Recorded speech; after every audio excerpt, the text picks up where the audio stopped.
Hello, everybody, and welcome back to another episode of the Broaden Your Perspective podcast, where Johnny Sue, your host, sits down and talks with the individuals I meet along my path as an undergraduate student. Currently, I'm a third-year student studying in the Science and Business program, specializing in biochemistry. Waterloo's co-op program gives me the opportunity to do 5 internships. Join me as I talk with fellow students, professors, entrepreneurs, doctors, athletes, and much more about their journey and experiences. Hopefully, you can learn something from this episode and truly broaden your perspective on life, family, work, whatever it may be. Without further ado, here we go.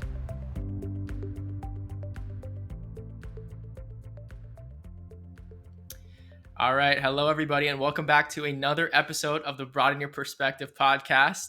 Today, I've got a very good friend joining me on the show today. Jack, thank you so much for taking the time to sit down and chat with me today. Absolute pleasure, mate. Yeah, so a bit of a backstory. So Jack and I also met on the Startup Immersion Exchange. It was like a mini exchange program that we did about a year ago now. That was in Hong Kong and Shenzhen. We were there for about 2 weeks. We were roommates. All I remember is, after a super long flight, checking into my room, I've got all my bags. I'm just super jet lagged, and then I open the door, and this guy's just standing there grinning with a huge smile on his face. He's like, "Hey, my name's Jack. Nice to meet you." Always positive, mate. Always good. Yeah. Okay, so kind of a typical interview question, but I think it's good to kind of get the ball rolling and the audience to know you a bit better. So why don't you tell us a little bit about yourself, experiences, what you're studying in school, where are you right now, stuff like that. Yeah, cool, of course. So my name's Jack, of course. Hailing from Sydney, Australia. I actually go to our local university, the University of New South Wales, doing a Bachelor's of Commerce here. Um, Majority of my time I spend running a educational non-for-profit called Generation Entrepreneur. We run entrepreneurship programs for high school students in New South Wales. That's our state. Big believer in education, healthcare, and those type of important topics. Yeah. Sweet. So were you born and raised in Australia, or what was your upbringing like? Yeah. Yeah, it's funny. So I was actually born in Hong Kong. So my parents are from southern China. Um, they actually immigrated to Sydney a year after I was born. So I was raised in Sydney, but during the GFC, my family was completely wiped out. And so we actually ended up moving to Los Angeles.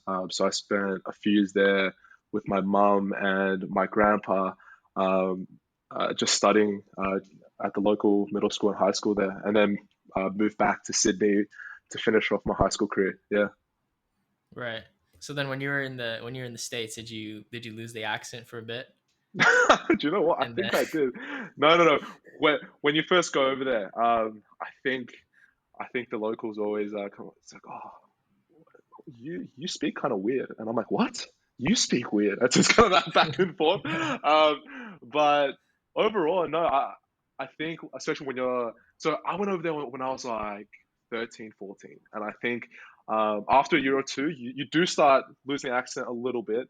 But it was right. really funny because when I came back, when I was back to Sydney when I was 16, 17, um, my friends here were like, "You have an American accent," so must have been some changes there as well. Yeah. Yeah, for sure. Okay, talk to me a little bit about Generation Entrepreneur. Uh, Go a little bit more in detail and kind of, what's that about? What kind of stuff do you do? And how did that all get started? Yeah, cool, absolutely. So Generation Entrepreneur was started a few years back, and the whole premise was as high schoolers, and so the company actually started off as a high school project. Um, it was education was fundamentally something that we thought wasn't exciting, especially in Sydney, where I finished my high school career. We thought that, well, I'll just speak from my own perspective. And the big thing was, I just wasn't excited about what I was learning. It was you do things, you study because um, you want to get into university or just to get good marks to please your parents, a very Asian type of Right. stereotype there. Um, and I really wasn't excited about anything for the future. And I think that was something that I really was upset by. And it was something that you think about education, and it's kind of the underpinning of um, any young person's development. The passion for education underpins one's success in life. And the fact that Mm. for myself, I studied to get into university didn't seem like the right thing for future young people to be experiencing. And so the whole idea came about. There's a fundamental issue in education, and it's about engagement. And this has been an issue across every single country and and it's been an issue for decades. That type of how do you get a young person excited for the future? And so for us, we actually started um, running entrepreneurship programs because we thought entrepreneurship was that answer. Instead of our whole premise is education instead of learning for someone else, which is for your Right. parents or to just get good marks, to be externally motivated, it was, can I get you to think about running a business or creating a project that's meaningful for you? How does that change the whole classroom environment? So instead of listening and taking down notes to ace a test, you are learning to ensure the success of whatever project you're working on. And so you kind of see how the whole classroom changes. Instead of working for someone else, you work for yourself and the stuff that you believe in. And of course, at a psychological level, it's about being externally and internally motivated. And so that's what we've done over the last few years. We've started off running just programs in the school holidays. We had students come to our program called Initiate 48, where it's just your standard startup weekend type hackathon. During the term Right. holidays, they would come in with their friends, meet other people, other young students who cared about the same things and would join together and try to solve some problems that they saw around them. And since then, we've grown immensely. We now work with a lot of different schools across New South Wales. What actually happened was these students would come to our program and would have a brilliant time, and then they would go back to their school and say, actually, to their own teachers and say, this is a program that I think we should have at our school. And I think that just grew from there. And so we focus a lot on working alongside schools in terms of delivering programs, but also generally out of school as well, working with holiday programs, working with local councils in terms of running programs for local communities. But that's the whole mission. It's about how do you inspire more young people to dream bigger, to think about the big problems, and to be active citizens. Right. So it didn't start off as something where you, because I know a lot of the stuff is hosted through workshops, Mm. but it didn't initially start off as hosting workshops like in a school. Was it more Yeah, so yeah. like you were hosting, you were just having these workshops being hosted on like weekends or holidays, and then hopefully Mm. students would come out to it? Did it start off out like that, Mm. or? Yeah, absolutely. Yeah. So for us, that that was the exact thing. We just thought, let's run a let's just run a bunch of programs and see what happens. Like there was no intention of we know what the final vision is going to be.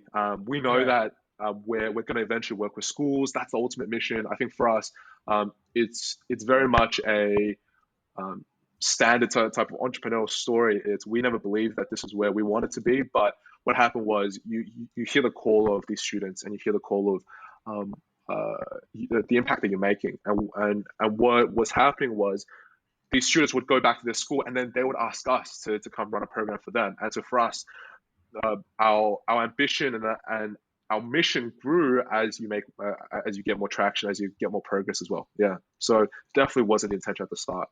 Right. So, what were some of the challenges that you had to deal with trying to integrate this new, I guess, a curriculum even into like an existing education system? Because I know probably in Canada it would be really hard if people tried to start something like this, try to incorporate into the existing education system. How would that fit Mm. with the curriculum? Like, what were some of the challenges you had trying to, negotiate with different schools to host these workshops? Yeah, yeah, no, absolutely. Look, the first thing to mention is this organization is run by really college level, sorry, not college level, college age students, and so the biggest thing that you come up with is the issue of credibility. So the education system itself is quite it's quite tight knit. What that means is um, teachers most often have decades of experience, and so When you try to go to a school and you say, as someone who doesn't have an education degree or an education background, here's something that we believe can help you, the first Right. thing to answer is, why should they listen to you? What was really interesting for us was when you had a student who'd come to one of our programs, which is an extracurricular, they're usually very high performing at their school. They're always looking for new opportunities to succeed. And when that student has a good time at our program, they go back to their school. Their teachers listen because teachers respect this type of student who is already high achieving because they want to bring other kids up as well. What makes this kid different, and how do I get my kids to do the same thing? And so that's where it was actually quite an easy sell there once we got in the room because we just had to getting into the door was simple because the students will go back to their school and we could have a Right. meeting. But it's just in that process of, you can imagine as an 18, 19-year-old when we were going into schools and trying to pitch our program, the kind of nerves of Yeah. trying to talk to a teacher and trying to convince them. But as we got more practice, we fundamentally had the experience in terms of we knew why students loved us, and we knew what made it a great experience for students. Now it's about how do you convince someone that you know what you're talking about, and that was the biggest thing. It was as a 18, 19-year-old sitting in front of a teacher and saying, these are things that we found, and this is what we believe is going to be important for your students. This is why we should run a program for your students.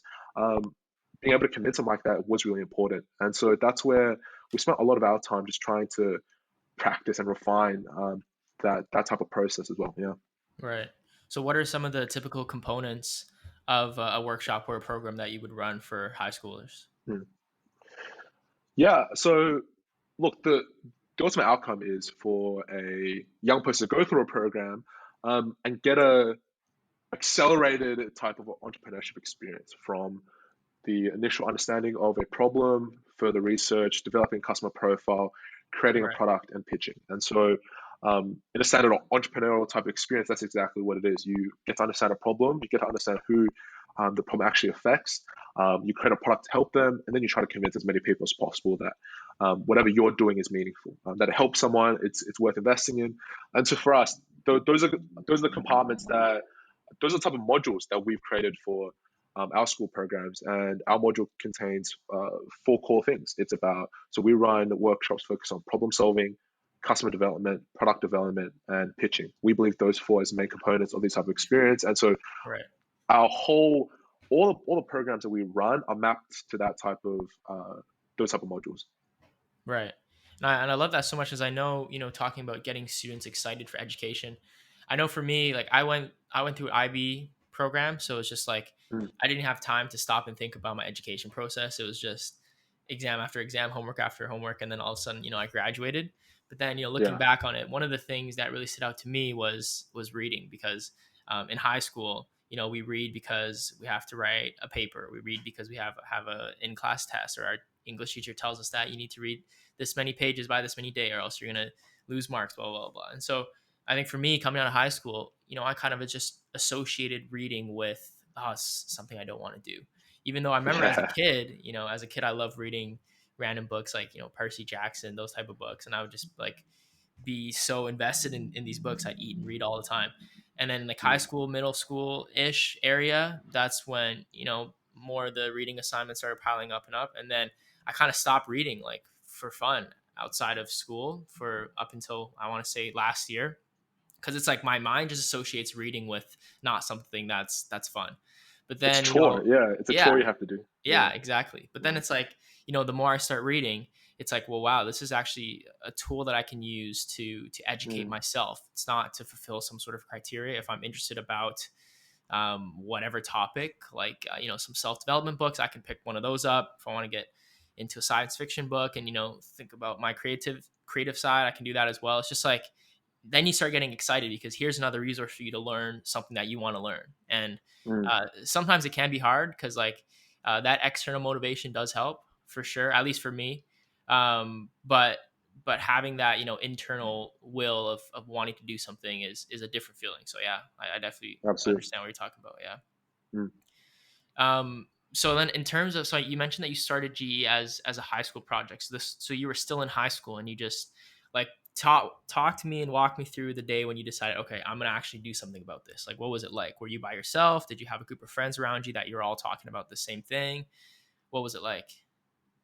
So our actual story comes from um, uh, a project that was run by a group of my friends before. So this project was the whole idea was about actually starting off business clubs. It was about running business clubs in school and just teaching that type of experience in school, like just general business skills with no premise of entrepreneurship. It was just you should learn about accounting, finance, like that type of story.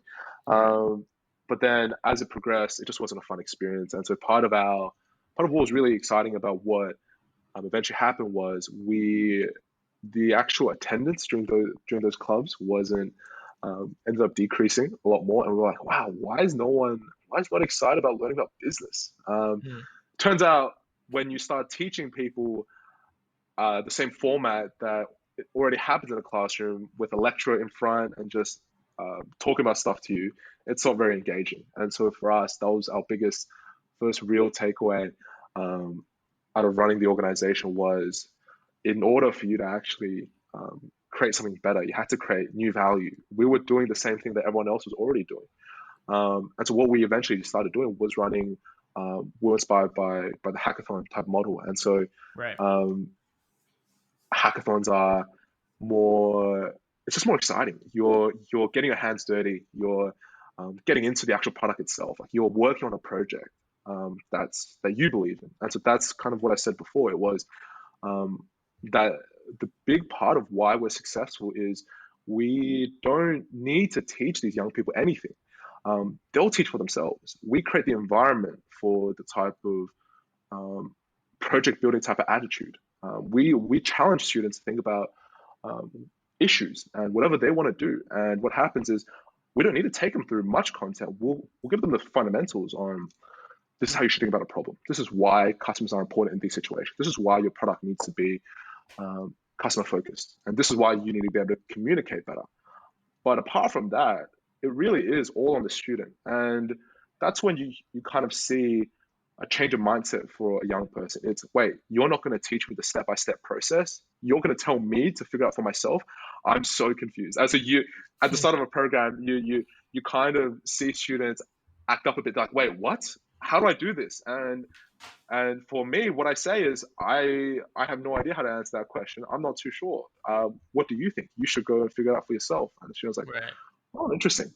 And then you compare after the program, and what students always report to us is, um, I've never had anyone believe in me like you guys have. When I'm in school, this is actually quite a personal example from one of the students who've gone through our programs. She said to me, I've never had anyone believe in me like you guys have. In school, I actually wanted to start a business, but my teacher told me to wait until I graduated university. And so um, it's very much a type of belief in young people as well. And so I think one of the reasons why what we do works is because we relate to their age group as well. It's because we understand what it was like to not only have an education system that we weren't very excited by, but also we understand what we would have wanted in high school, which is we would have wanted someone to tap us on the shoulder and say, look at the things around you.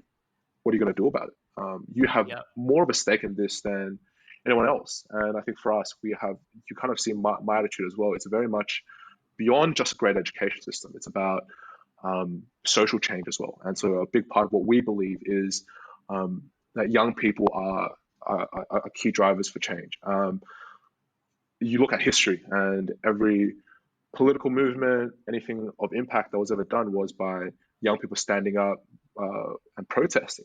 Things like the Vietnam War, or even more recently, things like the legalization of gay marriage in the place like US. It started with young people raising their hand and saying, I'm not going to stand by as my friends are discriminated against. And of course, even this year about this and last year about things like the global strikes. And we're inspired by those stories. Right. And so that's kind of attitude that you're trying to engender as well between every young person across the globe. Right. Right. And I know for sure, like when it comes to entrepreneurship, there's no like blueprint to success, right? Like there's like I've taken a few entrepreneurship courses, and I'm in one right now, and we kind of run through the same old process of product, market, customer fit, all this stuff, and then at the end we gotta come up with some sort of mock business idea and then pitch it to the class. But it's like there are key pillars that you can share with students about, hey, you should Mm. consider this, consider that, consider this, consider that. But at the end of the day, you can't, structure a specific criteria saying, okay, in your pitch deck, you need to have X, Y, Z, and it needs to say point one, two, three, da, da, da, all this stuff. Because there's no blueprint for every single business. And what's frustrating about the class that I'm in right now, it's like that's exactly how the criteria works, and that's exactly how we're graded. If your Yeah. pitch deck or if your business does not have these specific components, then you will get a bad grade. And it's like, you think about it, it's like, well, entrepreneurship doesn't really work like that. Like, sure, there are Mm. transferable pillars and key things you can teach people, but every business is structured so differently. The timing of the market, the resources around them at the time, like it's so variable. There's no blueprint for success. So I really like that part where you're like, tap them on the shoulder. You're just trying to show them, hey, be aware of your surroundings and see what problems are out there. I think that's super cool and super fantastic. Um, what if I'm a student either in university or in high school who is finding myself, floating through my time there and I'm not really driven or excited about what I'm learning? What advice would you have to say? Yeah, I think that's a great question. So I mentioned that I mean I come across this question quite often because my team are exactly those students, and even then, the high school students ask the same question as well. It's like, I don't know what I want to do. What should I do? Um, I think Yeah. on a high level, what I always say is it's okay. You have the rest of your life to figure it out. I think the first point is about being patient, and I think the second point is about it has to be active though. You might have the rest of your life to figure it out, but if you don't take every day as an opportunity to figure it out and make progress towards that goal, you'll never figure it out. The biggest trap that people fall into when they hear advice like stay patient is they end up making excuses for themselves on, oh, I'll figure it out next week, or I'll figure it out tomorrow, or but that type of attitude Right. is relentless. That will always be an excuse. There will always be tomorrow to figure it out until it might not be. So I think that's where it's okay to be patient and realize that you will figure it out eventually. But the attitude has to be active. You need to always be looking. That search needs to be ongoing as well. For myself, I mean, I think about my experience running this organization as incredibly formative. And so part of that, you need to keep experimenting and trying things out and searching. Um, is part of this answer as well, which is I've had the opportunity to figure out for myself what I believe in, how I like to do things, what I want to work on, how do I work with other people through running this organization. And my biggest advice, so I spent last year working with student entrepreneurs as well at UNSW. And I think the first thing that I say is you always just have a go. Just experiment and just any project that you want to Mhm. work on it. Because what's the alternative? Right. Right. That's very true. So you're graduating next year, is it? End of next year, yeah. End of next year. Okay, it's coming up really soon. So, you know, given your experience as an undergrad and your experience running GE, do you think that you've been able to figure out like where your passion lies and what it is that you want to work towards or what you want to work on once you graduate? I'm not 100% certain. Look, I think the first thought that has popped into my mind, I've spent Right. all of my adult life working on this company, and so it's been incredibly formative. Now, I think I will continue working on Generation Entrepreneur for the rest of my life because I think this is something that has made the deepest impression on who I am and what I believe in. And so I think about my future and I think about how much I've enjoyed building this organization. And so Right. I'm definitely going to be running a company, even beyond university as well. And I think for me, I thought I'm definitely going to be running a technology business. Now the question is about where it's going to be. And um, I've liked education a whole lot, obviously. I Hmm. wouldn't spend my time working on this otherwise. And I've thought about why though. And I think that's a really important question to ask yourself. And I think it's because for two reasons. And number one is about obviously a underserved type of industry. It's an industry that is often neglected because of how difficult it is to sell into in the points that Right. I've mentioned.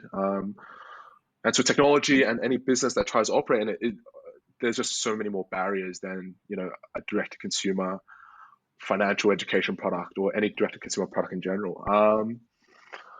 So for that reason, it's a challenging place, I think, is what was the main one. But secondly, it was because you get to help everyday people. And so for me, what I love was running our and still is running our program and seeing the reaction from students, and the fact that you're making a difference on an individual level, I think is an opportunity that I never take for granted. I always feel so grateful to be able to lead this team and also be able to be trusted by so many teachers across this state to say, I'm here to serve your students. I'm here to serve your school, and being given that opportunity has been immense. And so for me, education's up there. But the ability to make a big difference in someone's life, I think, has been the biggest point for me. And so I think about education. I think about healthcare a lot as well. Mhm. Um, I spent my time in LA. I got to see healthcare quite upfront there as well.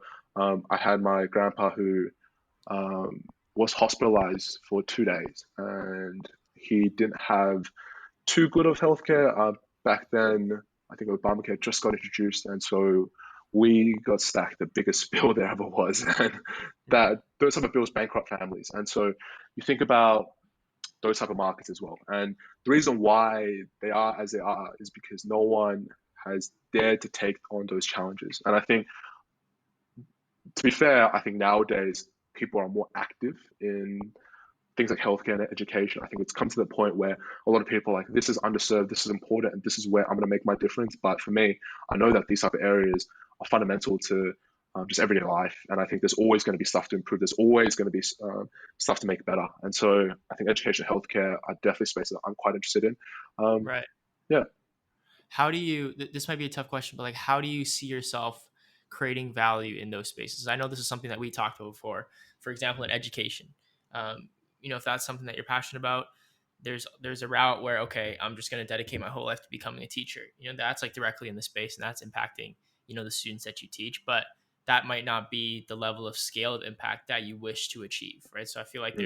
there's a lot of different ways, a lot of different positions you can put yourself in to try to deliver value or improve on spaces like education or healthcare. Have you given thought to what type of position do you want to be in to try and Mm. improve these spaces or industries?